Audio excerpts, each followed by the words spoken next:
सखर रोढ़ी के करीब पुलिस मुकाबले के दौरान पुलिस एहलकार शहीद और एएसआई जख्मी हो गया।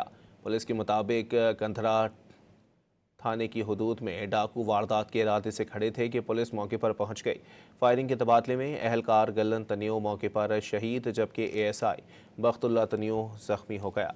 मुलजिमान फायरिंग के तबादले के बाद फरार हो गए। शहीद एहलकार की लाश और जख्मी एएसआई को अस्पताल मुंतकिल कर दिया गया।